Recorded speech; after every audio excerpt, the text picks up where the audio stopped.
नमस्कार, मैं हूं बालकृष्ण थरेजा। आप देख रहे हैं डेली लाइव। आइए शुरुआत करते हैं आज के समाचारों की। कोरोना जागरूकता अभियान के तहत बुधवार को जंक्शन स्थित सूचना एवं जनसंपर्क कार्यालय में प्रदर्शनी का उद्घाटन किया गया। कोविड-19 विशेष जागरूकता अभियान के तहत बुधवार को 11वें दिन जंक्शन स्थित सूचना एवं जनसंपर्क विभाग कार्यालय में कोरोना जागरूकता प्रदर्शनी का उद्घाटन किया गया। प्रदर्शनी 1 माह तक चलेगी। प्रदर्शनी का उद्घाटन जिला कलेक्टर जाकिर हुसैन, पुलिस अधीक्षक श्रीमती राशि डोगरा, पूर्व जिला प्रमुख शबनम गोदारा, कांग्रेस नेता मनीष धारणिया ने किया। इस मौके पर उपखंड अधिकारी कपिल यादव, राजस्व अपील अधिकारी और कर्फ्यूग्रस्त इलाकों के पर्यवेक्षक Asharam Dudi, CMHO doctor Arun Chamadia, PMO doctor MP Sharma, नगर परिषद आयुक्त शैलेंद्र गोदारा, गुरमीत सिंह चंदड़ा, जिला परिषद सीईओ परशुराम धानका सहित अन्य लोग मौजूद थे। उद्घाटन के बाद अतिथियों ने प्रदर्शनी का अवलोकन किया। सूचना एवं जनसंपर्क विभाग की ओर से लगाई गई इस प्रदर्शनी में कोरोना जागरूकता को लेकर अब तक जिले में किए गए कार्यों को दर्शाया गया है। साथ ही कोरोना से किस तरह बचा जाए इस बारे में भी समझाया गया है। इस मौके पर जिला कलेक्टर जाकिर हुसैन ने कहा कि सरकार ने कोरोना जागरूकता को लेकर विशेष अभियान 21 से 30 जून तक चलाया था ताकि आम जन को कोरोना से बचाव के उपायों का प्रचार प्रसार किया जा सके। सरकार ने अब इस अभियान की सफलता को देखते हुए इसे 7 दिन और बढ़ा दिया है। उन्होंने कहा कि हमें घर से बाहर निकलते समय मास्क पहनना, सोशल डिस्टेंसिंग करना, बार बार हाथ धोने और सार्वजनिक स्थानों पर नहीं थूकने का विशेष रूप से ध्यान रखना होगा। सूचना जनसंपर्क अधिकारी सुरेश बिश्नोई ने बताया कि कोरोना संक्रमण से बचाव को लेकर मुख्यमंत्री अशोक गहलोत के नेतृत्व में पूरे प्रदेश में 21 से 30 जून तक कोविड-19 जागरूकता अभियान चलाया गया था। इसका मकसद था कि लोग कोरोना से डरे नहीं, घर से बाहर निकलें, आर्थिक गतिविधियां चालू रखें, अपने काम पर जाएं, यानी लोगों की आर्थिक गतिविधियां भी न रुकें और वे कोरोना से भी बचे रहें। इसके लिए मास्क लगाएं, सोशल डिस्टेंसिंग की पालना करें, बार बार हाथ धोएं और कहीं सार्वजनिक स्थान पर नहीं थूकें। इस संदेश को सूचना एवं जनसंपर्क विभाग ने प्रशासन व पुलिस के जरिए गांव-गांव, ढाणी-ढाणी तक पहुंचाया है। अब इसी क्रम में 1 जुलाई से 30 जुलाई तक पूरे राजस्थान में जिला मुख्यालयों पर सभी सूचना केंद्रों में कोरोना जागरूकता प्रदर्शनियों का आयोजन किया जा रहा है। आज इस प्रदर्शनी का उद्घाटन किया गया। संक्रमण से बचाव के उपाय को लेकर हमारे माननीय मुख्यमंत्री महोदय श्री अशोक जी गहलोत साहब ने ये निर्देश दिया था कि 21 जून से लेकर 30 जून तक विशेष जागरूकता अभियान चलाया जाए पूरे राजस्थान में। हनुमानगढ़ जिले में भी यह अभियान बहुत ही शानदार रहा। लोगों में खूब जन जागरूकता पैदा की गई कोरोना के बचाव को लेकर। इसमें कलेक्टर साहब, SP साहब, हमारे तमाम जनप्रतिनिधिगण जो हैं उन्होंने इसमें पूरा हिस्सा लिया। इसी क्रम में आज 1 जुलाई को पूरे राजस्थान में सभी जिलों में एक जागरूकता प्रदर्शनी का आयोजन सूचना जनसंपर्क विभाग की ओर से किया जा रहा है। इसमें आज हमारे सूचना के अंदर हनुमानगढ़ में जिला कलेक्टर श्री जाकिर हुसैन, SP साहब, श्रीमती राशि डोगरा जी, हमारे नगर परिषद कमिश्नर समेत तमाम जो जनप्रतिनिधिगण हैं उन्होंने यहाँ पधार कर कोरोना जागरूकता प्रदर्शनी का उद्घाटन किया है। इसमें जो भी कोरोना जागरूकता को लेकर सरकार ने दिशा निर्देश दिए हैं उसको इस प्रदर्शनी में बहुत ही अच्छे से समझाया गया है ताकि लोगों को ये समझ आए कि कोरोना से डरना नहीं है, इससे बचाव ही उपाय है। इसमें सरकार का मकसद ये है बताने का कि कोरोना से डर के घर पर नहीं बैठना है, बल्कि जो कामगार लोग हैं वो बाहर निकलें लेकिन सावधानी अपनाएं। इसमें मास्क पहनना, सोशल डिस्टेंसिंग के पालन करना, बाहर सार्वजनिक स्थान पर नहीं थूकना, बार बार हाथ धोना, ये 4 चीजें विशेष ध्यान रखना है ताकि कोरोना फैले नहीं। और मकसद ये है कि लोगों की आर्थिक गतिविधियां भी रुके नहीं, लोगों की जीवनचर्या भी चलती रहे और कोरोना से भी वो बचें। इसी मकसद को लेकर ये आयोजन किया जा रहा है जो 1 जुलाई से आज शुरू हुई प्रदर्शनी, ये 30 जुलाई तक चलेगी हनुमानगढ़ में। टाउन पुलिस ने 22 चोरों को पकड़ने में सफलता हासिल की है। इस संदर्भ में पुलिस अधीक्षक श्रीमती राशि डोगरा ने प्रेस कॉन्फ्रेंस में विस्तार से जानकारी दी। जिला पुलिस अधीक्षक श्रीमती राशि डोगरा के निर्देशों पर पुलिस द्वारा चलाए जा रहे अभियान के तहत टाउन पुलिस ने आज चोरी के 13 मोटरसाइकिल सहित 2 आरोपियों को गिरफ्तार किया है। इस संदर्भ में टाउन थाना में आयोजित प्रेस कॉन्फ्रेंस में जानकारी देते हुए जिला पुलिस अधीक्षक श्रीमती राशि डोगरा ने बताया कि वाहन चोरों की धरपकड़ के लिए टाउन थाना प्रभारी रमेश चंद्र माचरा के नेतृत्व में एक टीम गठित की गई थी। टीम में हेड कांस्टेबल राजकुमार, कांस्टेबल राकेश रमाणा, नरेश कुमार, योगेंद्र कुमार, सुरेश कुमार आदि को शामिल किया गया था। पुलिस ने CCTV फुटेज तथा मुखबिर तंत्र द्वारा दी गई जानकारी के आधार पर मुलजिम गुरदीप सिंह उर्फ कोकी पुत्र गज्जन सिंह उर्फ साधु सिंह जाति राय सिख निवासी ward number 28 Dudhwal colony Hanumangarh town तथा मुलजिम अमरीक सिंह उर्फ अमरीकी पुत्र निर्मल सिंह जाति बाजीगर उम्र 23 साल निवासी डाणी खेत चक 19 HMH चरोही रामसरण रैन को गिरफ्तार किया है। फर्जियों के कब्जे से चोरी के 13 मोटरसाइकिल बरामद किए गए हैं। पुलिस अधीक्षक श्रीमती राशि डोगरा ने बताया कि आरोपियों से पूछताछ की जा रही है। आरोपियों ने अन्य क्षेत्रों में भी चोरी की वारदातें करना कबूल किया है। पुलिस आरोपियों से गहन पूछताछ कर रही है। प्रेस कॉन्फ्रेंस में श्रीमती राशि डोगरा के अलावा टाउन थाना प्रभारी रमेश चंद्र माचरा, नरेश बिश्नोई, राकेश शर्माणा सहित अन्य पुलिस कर्मचारी मौजूद थे। गत दिनों शहर से काफ़ी मोटरसाइकिल चोरी होने के प्रकरण दर्ज हुए थे और काफ़ी शिकायतें आ रही थी, जिसके चलते थाने लेवल पे एक टीम का गठन किया गया, जिन्होंने सीसीटीवी फुटेज और मुखबिरी से और पूर्व में भी मुकदमे जिनके खिलाफ दर्ज है उनसे पूछताछ करके गहनता से अनुसंधान करते हुए 2 चोर गिरफ्तार किए हैं, जिनसे 13 मोटरसाइकिलें बरामद हुई हैं। एक के खिलाफ पूर्व में भी मुकदमे दर्ज हैं, पूरा रिकॉर्ड खंगाला जा रहा है उसका, और इस तरह 13 मोटरसाइकिलें बरामद की हैं पुलिस द्वारा, जो काफ़ी अच्छा एक बरामदगी आंकड़ा है, जिससे मोटरसाइकिल चोरियों पे आगे भी अंकुश लगेगा। देखिए, अभी इनसे पूछताछ की जाएगी और इनकी पूछताछ रिपोर्ट में इनकी मोडस ऑपरेंडी और सारी चीज़ें डिटेल में आ जाएगी। इनसे पूछताछ करेंगे कि और ऐसे कितने गैंग सक्रिय हैं। ये अभी इन दिनों में हमने ये चौथी गैंग पकड़ी है। पहले रावतसर में, नोहर में मोटरसाइकिल चोरियों की गैंग पकड़ी गई हैं, भिरानी में भी अभी एक गैंग पकड़ी गई है, तो ये चौथी गैंग है।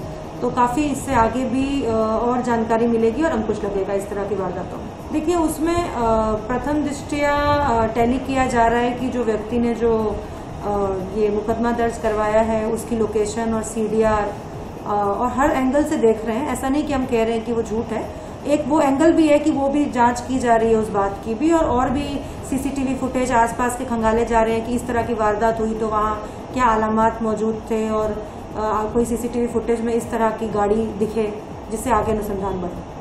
अभी तो इन दोनों की ही पुष्टि हुई है, बाकी इनसे पूछताछ से और पता करेंगे कि और कौन शामिल है, कि इन्होंने आगे किसको बेच रहे हैं या इस तरह से।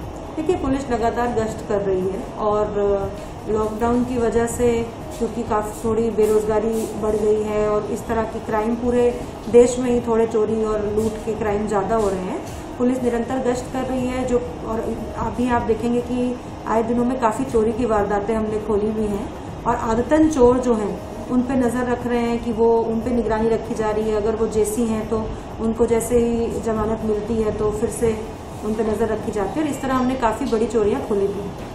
लॉकडाउन के चलते आर्थिक तंगी का हवाला देकर टाउन के एक निजी स्कूल से शिक्षकों को नौकरी से निकाल देने से आक्रोशित शिक्षकों ने बुधवार को स्कूल के सामने धरना प्रदर्शन कर मैनेजमेंट पर मनमानी करने का आरोप लगाया। डीएवी प्रशासन मुर्दाबाद, डीएवी प्रशासन मुर्दाबाद, डीएवी प्रशासन मुर्दाबाद।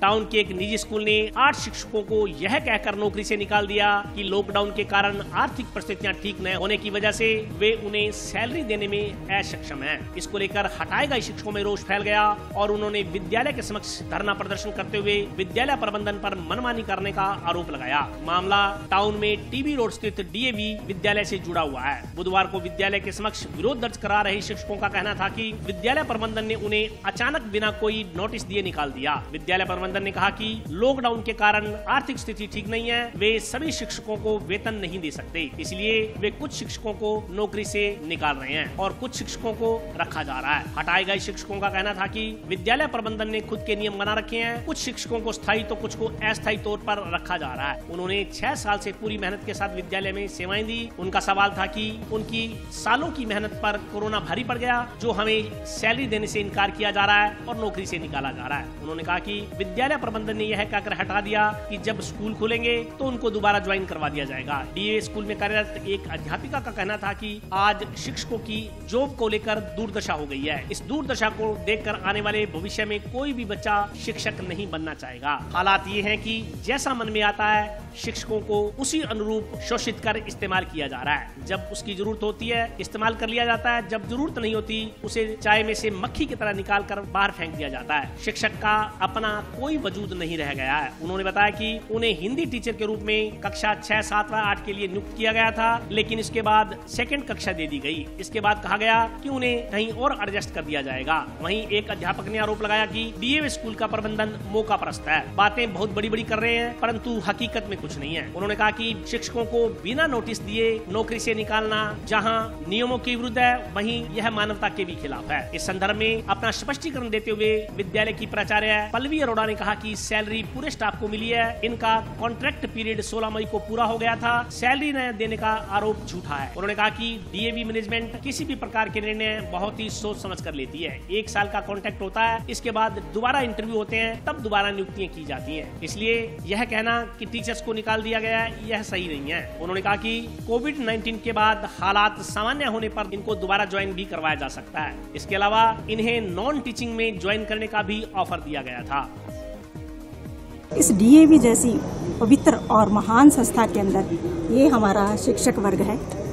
शिक्षक वर्ग एक तमाशा बनकर रह गया है। देखिए आप हमारी दशा देखिए, नहीं आप हमारी दुर्दशा कह सकते हैं आप इसको। इस दुर्दशा को देखते हुए आने वाले भावी भविष्य में कोई भी बच्चा शिक्षक बनना तो हरगिज नहीं चाहेगा। जैसे आज का कल का ये नारा था कि हमारा भारत देश खुशहाल है, जगह जगह वृक्ष दिखाई देते थे हमको, और आज कंडीशन क्या है, पेड़ों की कमी आ गई है जिससे हमारी जिंदगी पर बन आई है।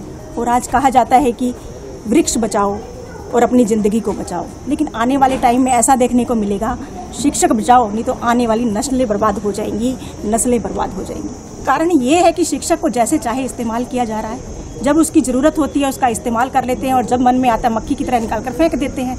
टीचर का तो कोई वजूद ही नहीं रहा। अब एग्जाम्पल के तौर पर मुझे ही ले लीजिए। रिक्वेस्ट के तौर पर मुझे हिंदी टीचर के लिए यहाँ पे 6th, 7th, 8th के लिए मुझे यहाँ पे नियुक्त किया गया। उसके बाद मुझे 2nd क्लास दे दी गई, उसको भी मैंने पूरा डिवोटेड होकर मैंने अपना वर्क किया। उसके बाद से मुझे फिर बिना पूर्व सूचना के अचानक से जॉब से फ्री कर दिया गया। आपको कहीं भी एडजस्ट कर देंगे। मैं कोई ऐसी चीज़ नहीं हूँ, वस्तु नहीं हूँ कि कहीं भी एडजस्ट किया जा सके। मेरी खुद की पहचान है, मेरी अस्तित्व है। मैं पूछना चाहती हूँ कि मेरा अस्तित्व क्या है, मुझे क्या से क्या बना दिया गया है, मैं किसी को क्या कहूँ, मैं अपनी पहचान क्या बताऊँ। ऐसा कहा गया कि हमारी आर्थिक परिस्थिति ठीक नहीं है, हम सभी शिक्षकों को वेतन नहीं दे सकते, इसीलिए हम कुछ शिक्षकों को निकाल रहे हैं और कुछ को रख रहे हैं। डीएवी में ये रूल है इनका कि कुछ परमानेंट होते हैं और कुछ टेम्परेरी होते हैं। अगर आपको रखना था तो आप सभी टेम्परेरी को रखते। आपने क्या कह करके हमें निकाल दिया कि मुख्य विषय के शिक्षकों की आवश्यकता है। हम क्या मुख्य नहीं रह गए? 6 साल हमने इस स्कूल में इतनी मेहनत करी, इतना लेबर किया कि आज वो 6 साल इस कोरोना की वजह से भारी पड़ गया कि वो हमें सैलरी नहीं दे सकते। आखिर हमारी सैलरी कितनी है? अकाउंट में 11,778 रुपये आते हैं। आप 70% पे अपने शिक्षकों को रख रहे हैं, कितना बनता है? इसके लिए तो सभी शिक्षकों को आपको सपोर्ट करना चाहिए था। ऐसा तो नहीं है कि कुछ को कह दिया कि जी आपका आर्ट एंड क्राफ्ट का है, जी आप नर्सरी के हैं, जी उनकी जरूरत नहीं है तो उनको निकाल दिया जाए। 8 स्टाफ को कुल इन्होंने मना कर दिया और जिनकी जरूरत थी, जिनसे इनका काम चल सकता था उनको रख लिया, जिनके बगैर नहीं चल सकता था उनको निकाल दिया। कहा कि जब स्कूल खुलेंगे जब हम आपको ज्वाइनिंग देंगे, आप कंसर्न लेटर पे साइन कर दीजिए। हम क्यों करें? अगर आप कहते हैं कि 1.5 महीने पहले हमने आपको रिलीज कर दिया अपने कानून के तहत, आपका 89 डेज का कॉन्ट्रैक्ट हमें रिलीज कर दिया, तो फिर कंसर्न लेटर किस बात का? फिर हर साल हमें ही क्यों ज्वाइनिंग दे देते इंटरव्यू के नाम का तमाशा करके? आप दूसरे टीचरों को अपॉइंट करिए। 6 साल से हम कर रहे हैं, 10 महीने की सैलरी देते हैं ना, तो हमें कोई ये कहते हैं कि आपको गर्मी की छुट्टियों की सैलरी देंगे, हमें 1.5 महीने के लिए घर बैठा दिया जाता है। कट कटा के ये 10 महीने की पूरी सैलरी देते, पूरे साल की भी नहीं देते। कहने का मेरा मतलब है कि डीएवी का जो इस तरीके से रवैया रहा है वो कुल मिलाकर इससे साफ ये झलकता है कि ये मौका परस्त लोग हैं। जब इनको ज़रूरत पड़ती है तब ये आदर्शवादी विचारधारा और बहुत बड़ी बड़ी बातें करके हमें रख लेते हैं और काम करवाते हैं। उसके बावजूद जब कुछ ऐसा सिचुएशन आता है तब हमें ये बिल्कुल जिनकी ज़रूरत ना हो ऐसा कह के और ये हमें निकाल देते हैं। 2 महीने से सैलरी भी काटी गई। हालांकि 2 महीने इन्होंने ऑनलाइन ऐप के थ्रू काम भी करवाया है, जूम ऐप के थ्रू और तमाम तरह के ऐप के थ्रू, इनका हमारे पास प्रूफ भी है। लेकिन जब सैलरी की बात आई इन्होंने सैलरी काट ली और आज बिना किसी नोटिस के, बिना किसी सूचना के, और इन्होंने हमें निकाला है स्कूल से। तो आज जो हम इकट्ठे हुए हैं, हम केवल इतना ही जवाब चाहते हैं कि चाहे डीएवी हो चाहे कोई भी संस्था हो, एक प्रोसेस होता है, उसकी एक प्रक्रिया होती है कि किस तरीके से उसको अंदर लिया जाए, किसी स्टाफ को किस तरीके से बाहर निकाला जाए, तो उसका एक वे होना चाहिए। ऐसे नहीं कि आप जब मर्जी अपने मनमाने ढंग से। इससे तो साफ ही झलकता है कि प्राचार्य अपने मनमानी करती है, ये अपने ऊपर सिस्टम की भी नहीं सुनती। सब जब हम ऊपर की बात करते हैं कि हमें ऊपर सिस्टम से बात करवाई जाए तो ऊपर तक हमारी बात भी नहीं पहुँचाती। जब यहाँ मैनेजमेंट मीटिंग के लिए आते हैं उनसे हमारे मिलने नहीं देते, हमें गेट पर ही रोक देते हैं कि आप उनसे मत मिलें। तो अंदर क्या हो रहा है, हमारे लिए क्या बात की जा रही है, हमारी मांग की जा रही है या नहीं की जा रही है, हमें क्या पता। हमें गुमराह किया जाता है हमेशा।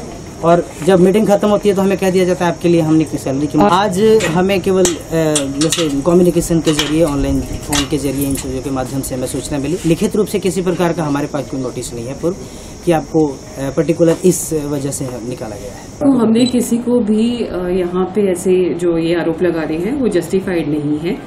सैलरी पूरे स्टाफ को मिली है और इनका जो कॉन्ट्रैक्ट पीरियड था वो 16 मई को ओवर हो गया था। उसके बाद भी हमने सारे टीचर्स को तो नहीं, इनमें से जो 2 टीचर्स हैं उनको हमने ऑफर किया था कि वो टीचिंग में अगर एडजस्ट नहीं हो पाते हैं तो उनको हम कोई दूसरा काम देंगे और वो उसमें एडजस्ट करें। तो वो क्योंकि क्राइसिस आपको पता ही है, पेरेंट्स फीस नहीं दे रहे हैं और कुछ स्टाफ जो जहाँ पे हमारा टीचिंग में एडजस्ट नहीं हो रहा था हम उनको नॉन टीचिंग में एडजस्ट करने की कोशिश कर रहे थे। बट सैलरी वाला आरोप ये बिल्कुल झूठा है। सैलरी हमने पूरे स्टाफ को दी है और फुल सैलरी दी है, जो कि मुझे नहीं लगता हनुमानगढ़ के किसी भी स्कूल ने दी होगी। और डीएवी ऑर्गेनाइजेशन एक बहुत बड़ी ऑर्गेनाइजेशन है। जो भी मैनेजमेंट का डिसीजन होता है वो बहुत सोच समझ के टीचर्स के, बच्चों के वेलफेयर में ही होगा और आगे भी होता है, पहले भी यही होता रहा। ऐसा नहीं है सर, मैनेजमेंट तक सारी बातें हैं। अकेले मैनेजमेंट में मैं नहीं हूँ, हमारे मैनेजर भी हैं, हमारे चेयरमैन भी हैं, सबके साथ डिसीजन हुआ है।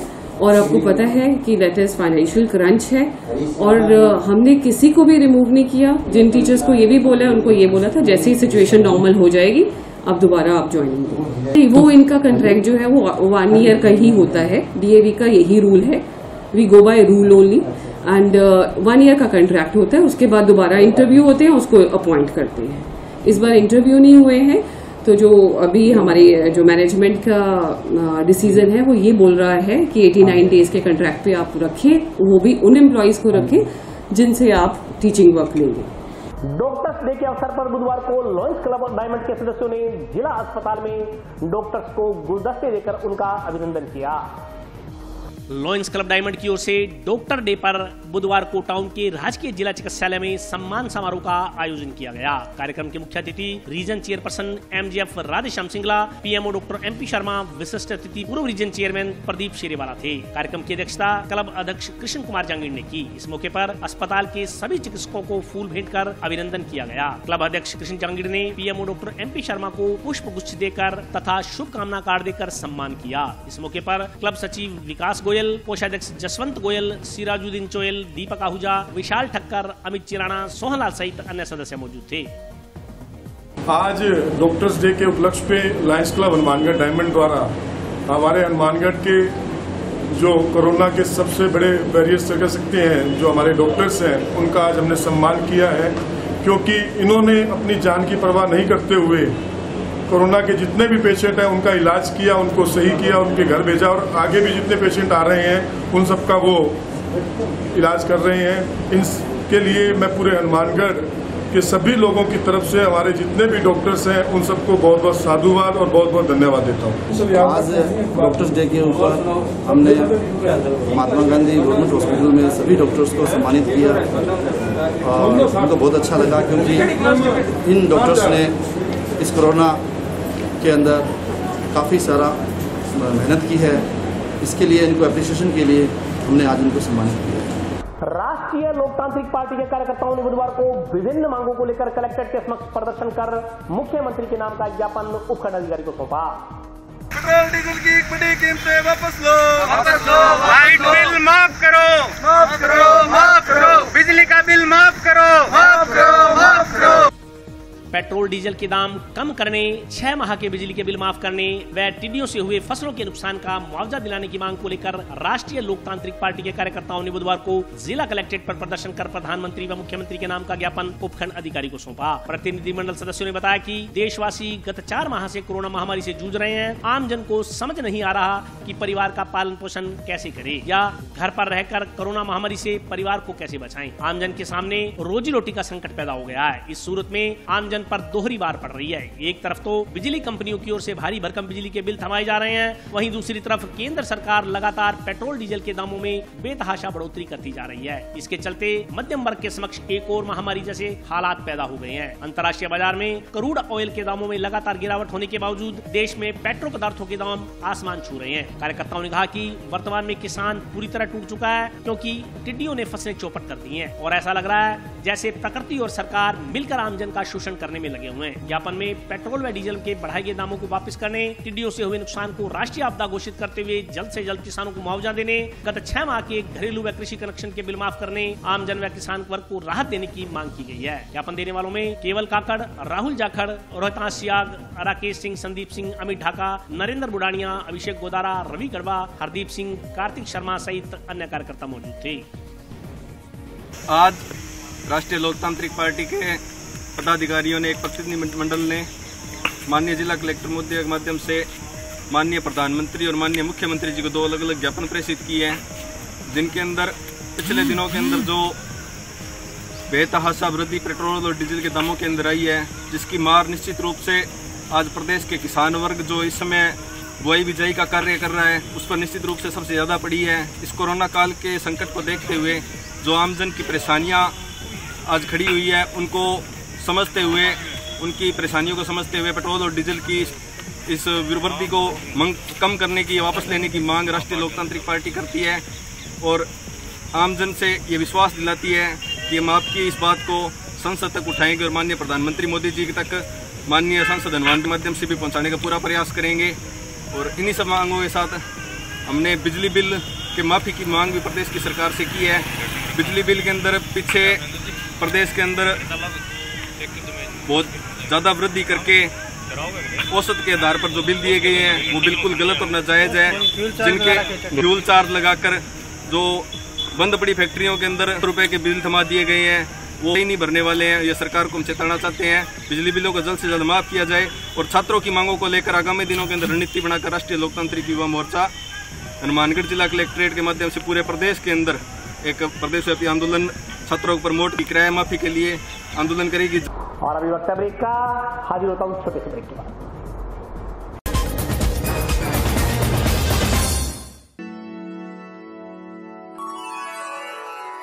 यूं तो कई बार मुझे हंसते देखा है, पर ये हंसी कुछ और है। ये गहना मुझ पर जचता है, पर ये महज एक गहना नहीं, ये रूपरेखा है मेरे मन की, हंसती खिलखिलाती लहरों की, जो आतुर थी अब तक मुझ पर सजने को। इसलिए ये गहना ही मेरा सच्चा श्रृंगार है, श्रृंगार है, श्रृंगार है।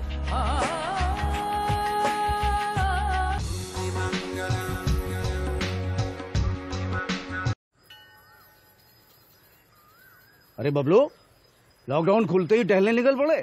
महामारी अभी फैली हुई है। सरपंच जी टहलने नहीं, कहाँ पे वापस जा रहे हैं? तुझे डर नहीं लगता वायरस पकड़ लेगा? पहले थोड़ा बहुत डर लगता था, फिर पता चला कि अगर मैंने पूरी सावधानी बरती तो ये बीमारी होने की संभावना कम है। सबसे महत्वपूर्ण है ये मास्क। काम पर मास्क हमेशा पहनूंगा, समय समय पर हाथ धोता रहूंगा और दूसरों से हर वक्त कम से कम 2 गज की दूरी बनाए रखूंगा। खुद को, दूसरों को और अपने परिवार वालों को भी सुरक्षित रखूंगा। अरे भाई, मेरी जिम्मेदारी बनती है तुझे चेतावनी देना, तो दे दिया। जब देश के मेडिकल और स्वच्छता कर्मचारी रोज कोरोना वायरस से लड़ने का काम कर रहे हैं, तो हमारी भी तो जिम्मेदारी बनती है अपना काम करने की। बबलू, तुझे कुछ हो गया तो? हजारों लोग इस बीमारी को हराकर ठीक हो चुके हैं, और अगर किसी कारण मुझे ये बीमारी हो भी जाए तो सरकार ने अस्पताल में हमारे इलाज के लिए पर्याप्त व्यवस्था कर रखी है। ये घबराने का वक्त नहीं, एक दूसरे का हौसला बढ़ाने का वक्त है।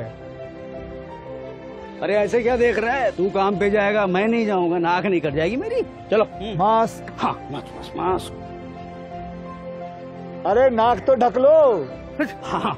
कोरोना वायरस से हमें लड़ाई जारी रखनी पड़ेगी, और उससे डर कर नहीं, पूरी सावधानी के साथ डट कर चलिए।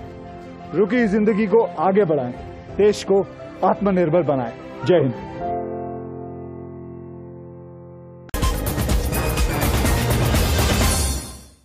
के बाद स्वागत है। आइए नजर डालते हैं अगले समाचारों पर। जिले भर में स्ट्रीट वेंडर्स को 10,000 रुपए का सरकारी ऋण राष्ट्रीय शहरी आजीविका मिशन के तहत दिया जाएगा।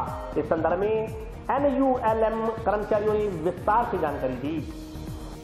राष्ट्रीय शहरी आजीविका मिशन के तहत पथ विक्रेताओं का सर्वे कर उनके वेरिफिकेशन कार्ड बनाने की प्रक्रिया शुरू की गई है। इसके तहत दीनदयाल अंत्योदय योजना राष्ट्रीय आजीविका मिशन कार्यालय में कोविड-19 संक्रमण के चलते भीड़ को नियंत्रित करने और सोशल डिस्टेंसिंग बनाए रखने के लिए कर्मचारी फोन के जरिए ही स्ट्रीट वेंडर्स को सूचना देकर उनके दस्तावेजों का सत्यापन कर रहे हैं। इस संदर्भ में जानकारी देते हुए कार्यालय कर्मचारी सुरेंद्र सिंह ने बताया कि NUML के तहत करीब 450 स्ट्रीट वेंडर्स का वेरिफिकेशन टीम द्वारा किया जा चुका है। जिले भर में करीब 2200 स्ट्रीट वेंडर्स का सर्वे करवाया जा चुका है। इनमें से 450 स्ट्रीट वेंडर्स के प्रमाण पत्र बनाए जा चुके हैं, अन्य के आवेदन प्राप्त हो रहे हैं। उन्होंने बताया कि नए फार्म भरने की प्रक्रिया 5 जुलाई से पुनः शुरू की जाएगी। अभी जो विक्रय प्रमाण पत्र बन चुके हैं उनका वितरण किया जा रहा है। आवेदनकर्ताओं से PVC द्वारा निर्धारित शुल्क लिया जा रहा है। इसके अलावा उन्होंने बताया कि प्रदेश सरकार के निर्देशानुसार स्ट्रीट वेंडर्स को 10,000 रुपए की सहायता राशि ऋण के रूप में दी जाएगी। इसके लिए NUML कार्यालय की ओर से तैयारियां पूरी कर ली गई हैं। जल्द ही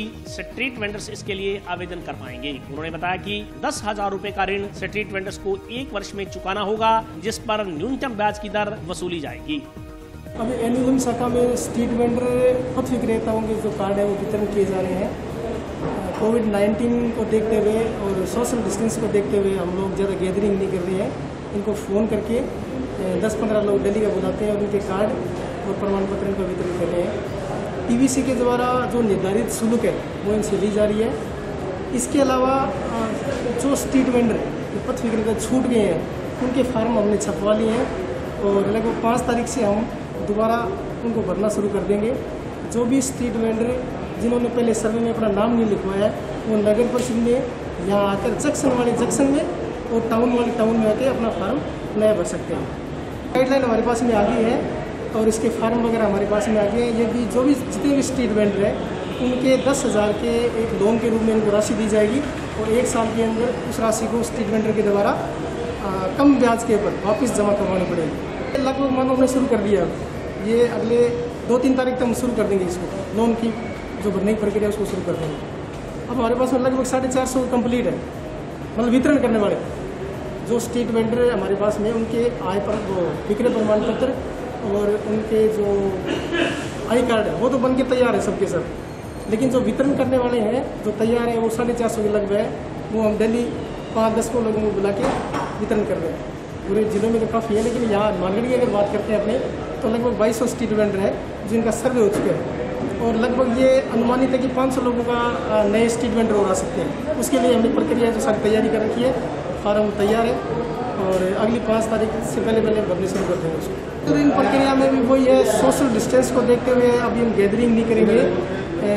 अभी जिला उद्योग केंद्र वहाँ से मैडम से बात हुई है, उन्होंने कहा है कि जैसे जो फार्म है वो बैंक में उन लोगों को बुला के जो भी ऋण के लिए अप्लाई किया उन लोगों को बुला के थोड़ा सा साक्षात्कार लेके और उनको बैंक में जल्दी भिजवा देंगे। हमारे पास में लगभग 70 के लगभग फार्म आ चुके हैं जो तैयार है, ऑनलाइन भी कर दिया गया है।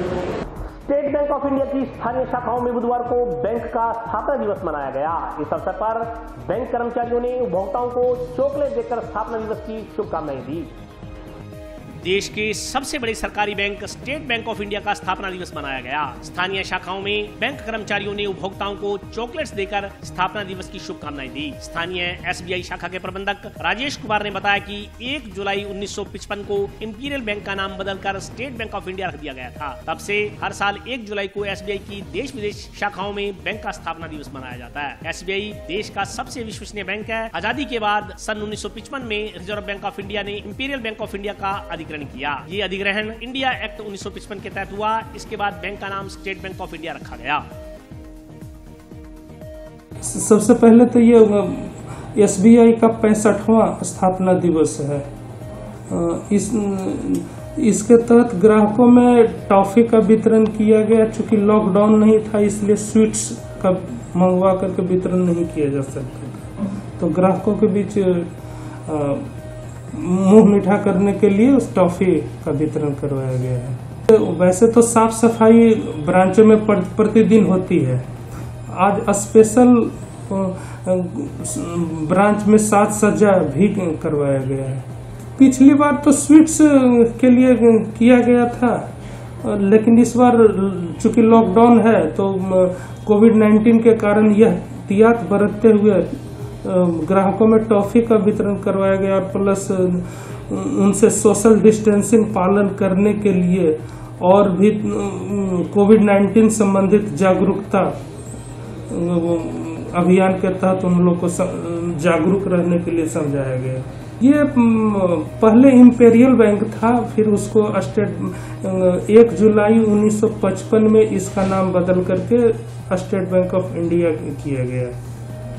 तब से ये स्टेट बैंक, और ये ब्रांच तो पहले state bank of Bikaner and Jaipur थी, जो कि 1 अप्रैल 17 से सभी एसोसिएट को मर्ज करके SBI बनाया गया। गांव कोहला में एक युवती की जहरीले पदार्थ के सेवन से मौत हो गई। पुलिस ने बुधवार को मृतका के शव का पोस्टमार्टम करवाकर शव परिजनों को सौंप दिया। गांव कोहला निवासी एक महिला की जहर घटने से मौत हो गई। उक्त महिला ने बीती रात उपचार के दौरान अस्पताल में दम तोड़ दिया। बुधवार को टाउन पुलिस ने पोस्टमार्टम करवाकर शव परिजनों को सौंप दिया। इस संदर्भ में टाउन थाना में मर्ग दर्ज की गई है। पुलिस के अनुसार ओम प्रकाश पुत्र गणेशाराम सुथार निवासी वार्ड नंबर 1 गाँव कोहला ने रिपोर्ट दर्ज करवाते हुए बताया कि उसकी दोहती पूनम सुथार पुत्री राकेश सुथार निवासी वार्ड नंबर 13 चक 1 ZW जाखड़ा वाली 10-12 सालों से उसके पास रहकर पढ़ाई कर रही थी। पूनम अक्सर बीमार व मानसिक रूप से परेशान रहती थी। 24 जून की रात्रि करीब 12 बजे पूनम ने घर में रखे जहरीले पदार्थ का सेवन कर लिया। उसकी तबीयत बिगड़ने पर उसे टाउन के राजकीय अस्पताल में भर्ती करवाया गया, जहां बीती रात इलाज के दौरान पूनम की मौत हो गई। इस संदर्भ में पुलिस ने धारा 174 CRPC के तहत मर्ग दर्ज की है। बुधवार को ASI मुंशी खान ने शव का पोस्टमार्टम करवा शव परिजनों को सौंपा। आज दिनांक 1/7/2020 को पुलिस थाना मांग टाउन में ओम प्रकाश पुत्र गणेशाराम जाति सुतार निवासी वार्ड नंबर 1 कोहला मांग टाउन ने थाने में उपस्थित होकर मार्ग नंबर 14 धारा 174 CRPC में दर्ज कराई कि मेरी दोहती पूनम सुतार पुत्री राकेश सुतार निवासी वार्ड नंबर 13 चक 1 ZW पोस्ट जाखड़ा वाली, जो मेरे पास 10-12 सालों से रहती थी, जो पढ़ाई करती थी, तो अक्सर बीमार व मानसिक रूप से परेशान थी। दिनांक 24/6/2020 की रात्रि को करीब 12 बजे पूनम ने कोई जहरीला पदार्थ खा लिया, जिसको इलाज के लिए तबीयत खराब होने पर इलाज के लिए राजकीय चिकित्सालय मांग टाउन में भर्ती करवाया था, जो रात 30 जून व 1/7/2000 की मध्य रात्रि गुजर गई, जिसकी डेड बॉडी राजकीय चिकित्सालय के चीज घर में रखी हुई का पोस्टमार्टम करवाकर बाद पोस्टमार्टम अंतिम दाह संस्कार के वारिसान ओम प्रकाश है उसके पिता राकेश को सुपुर्द। गांव मटोरिया वाली ढाणी में बावरी समाज के लोगों पर कथित जानलेवा हमला करने वालों के खिलाफ कार्रवाई की मांग को लेकर अखिल भारतीय संयुक्त बावरी किसान महासभा ने पुलिस अधीक्षक को ज्ञापन सौंपा। अखिल भारतीय संयुक्त बावरी किसान महासभा ने गांव मटोरिया वाली ढाणी में दलित बावरी समाज के लोगों पर कथित रूप से जानलेवा हमला करने वालों के खिलाफ कार्रवाई करने की मांग को लेकर पुलिस अधीक्षक को ज्ञापन सौंपा। बावरी समाज के लोगों ने बताया कि गांव मटोरिया वाली ढाणी में कुछ समय पहले दलित समाज पर बदमाश प्रवृत्ति के लोगों द्वारा जानलेवा हमला किया गया था। इस संदर्भ में पुलिस ने बदमाशों के खिलाफ मामला दर्ज किया था। उक्त बदमाशों में से मुख्य हमलावर गाँव में ही मेडिकल की दुकान चलाता है। इसी की दुकान पर बदमाश इकट्ठा हुआ करते थे, लेकिन जाँच में इसका नाम हटा दिया गया। समाज के लोगों का कहना है कि उक्त व्यक्ति लगातार समाज के लोगों को धमकियां दे रहा है। इससे समाज के लोगों में भय का माहौल व्याप्त है। पूर्व में ग्रामीणों द्वारा कई बार पुलिस को मामले की सूचना दी गई, लेकिन बदमाशों के खिलाफ कोई कार्रवाई नहीं की जा रही। समाज के लोगों ने अखिल भारतीय संयुक्त बावरी किसान महासभा के बैनर तले पुलिस अधीक्षक को ज्ञापन सौंपकर बदमाशों के खिलाफ सख्त कार्रवाई करने की मांग की है। ये मटोरिया वाली ढाणी का मामला है, जो आज से करीब 1.5-2 महीने पहले घटित हुआ था। कुछ बदमाश लड़के हैं, गुंडे हैं, जिनका हेड है वो वहाँ एक मेडिकल नाजायज स्टोर चलाता है और वहाँ उन लोगों के लिए नशा उपलब्ध कराता है, तो वहाँ उन लोगों का जमघट बना रहता था। गांव के जो हमारे समाज के जो लोग हैं, उसके आसपास उनके घर हैं, उन लोगों ने कई बार एतराज़ जताया इस बाबत का भी, तो यहाँ गुंडे मत इकट्ठा कराकर ये बदमाशियाँ गाड़ियाँ वगैरह निकालते हैं और तो कल को क्या कोई विवाद बन जाएगा। तो इनको ये गलत बातें कही, वोटों के बारे में बातें कही, तो बोला चाली होगी। इस मामले को लेकर के ये मामला गंभीर होने पुलिस थाने में भी एप्लीकेशन लगाई, एसपी साहब के भी निवेदन किया भी व्यवस्था बनाई जाए, लेकिन कोई व्यवस्था नहीं बनी। और हमारे जो बावरी समाज की औरतों को बालों से पकड़ के गलियों में खींचा गया और आदमियों को मारपीट गई, जिनमें कई हमारे समाज के लोग घायल हो गए, जिनमें पूर्वी इलाज चला।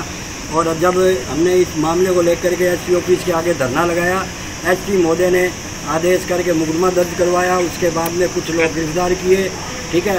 अभी तक वो कार्रवाई लंबित है। इस बात को लेकर के ये लोग परेशान है। आज एसपी साहब को इसीलिए मिलने आए हैं, भाई उन पर कार्रवाई की जाए। वो ये जो ऐलानिया धमकियाँ दे रहा है, या तो राजीनामा कर लो, नहीं तो मैं तुम्हारी औरतों को उठवा दूंगा, लड़कियों को उठवा दूंगा, तुमको उठवा दूंगा, ऐसी धमकियाँ दे रहे हैं। मामला ये है, हमारे गाँव के अंदर 10-12 आवारा लड़का है जगह मोटरसाइकिल में चढ़िया फिरे, एक मोटरसाइकिल पर 4-4 जना चढ़िया फिरे। हाथ का वहाँ की गंडा सी है, की लाठी है, 70 की स्पीड का वहाँ मोटरसाइकिल चले जगह है, कोई ब्रेक है नहीं, कोई मटकार्ड कुछ भी को नहीं, इतनी स्पीड में चले। भी आगे कोई टब्बर आ जाए, आदमी आ जाए तो बन कोई पुलिस में दे दियो सारे, पर हमारी कोई सुनाई कठिन को नहीं है। सागरस मांग सो रहा है, 2-3 और जाटा सो रहा है, भैया करके वे सागे रहे वांगे। यार शाम ने आतन बेड़ा बैठे मेडिकल विवाद हो, पण कोई गुंडा बुलाया 5-7 बिंग बाद में मार ले, बिंग बाद में वो आगो आगे बस वो रोज वो कह राजी पकड़ लो, नहीं थाने कहे चका देंगे, थारी लुगाया चका देंगे यहाँ करे। और आज के लिए बस इतना ही, कल फिर हाजिर होता हूँ नए समाचारों के साथ, तब तक के लिए नमस्कार।